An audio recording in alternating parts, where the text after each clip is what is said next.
প্রধানমন্ত্রীকে যদি আপনারা অনুসরণ করেন, তার পালস যদি বোঝেন, আমি অবাক হই তার বিভিন্ন মিটিংয়ে, ক্যাবিনেট মিটিংয়ে শুনি, তার কথা শুনে আসলে ইন্সপায়ার হই, অন্য জায়গায় হারিয়ে যেতে কি বলতেছে। তো আমাদের এই গণতান্ত্রিক আন্দোলনের অনেক মানুষ আছে যারা পঙ্গু হয়েছেন, আহত হয়েছেন, তাদের পরিবার কিন্তু এখন খুব একটা কঠিন সময় দিন পার করছে। আপনারা একটু সবাই তাদের একটু খোঁজ খবর নেবেন। মোর দেন 2/3 মেজরিটি এখন আমাদের সরকারের আছে। একদিকে ভালো দিক, আবার একটু ঝুঁকিরও কারণ থাকে। অনেক সময় আমাদের অনুসারীরা নিয়ন্ত্রণের বাইরে চলে যায়, জনগণ থেকে দূরে সরে যায়। তো আমার এখানে নেতাকর্মী সবাই দায়িত্বশীল নেতৃত্ব, তাদের প্রতি এটাই থাকবে, আমরা যেন জনগণ থেকে দূরে সরে না যাই।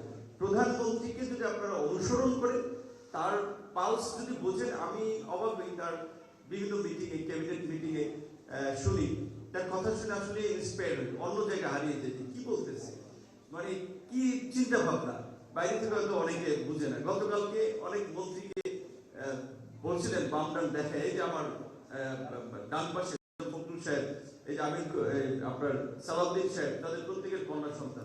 এই যে রামেশ্বর ঘটনা ঘটলো, এবং মানে মিডিয়া আছে, ওইভাবে বলা যায় না, আইনমন্ত্রীকে বলছিলেন 1.5 মাস আগে নাকি উনি যে ধর্ষণের, এই ধরনের বিশেষ শিশু ধর্ষণ হত্যাকাণ্ডের ঘটনায় যেন দ্রুত বিচার নিষ্পত্তি করা যায়, সেই বিষয়ে পদক্ষেপ নেওয়ার জন্য আইনমন্ত্রী সাহেবকে কালকে বললেন যে আমি তো এটা আগে উপলব্ধি করতে পেরে এটা একটা শক্ত পদক্ষেপের কথা বলছিলাম। আপনারা অনেকেই কন্যা সন্তানের জনক, আমি একটা কন্যা সন্তানের পিতা, এইটা নিয়ে আমরা কি করতে পারি, ক্যাবিনেটে সবার মতামত দিয়েছেন, এবং সেখানে দ্রুত সময়ের মধ্যে বিচার নিষ্পত্তি করে, এবং সম্ভবত ডিএনএ টেস্টের একটা জটিলতা আছে, ইনস্ট্যান্টলি বলেছেন যে এটা আপনারা দ্রুত করেন।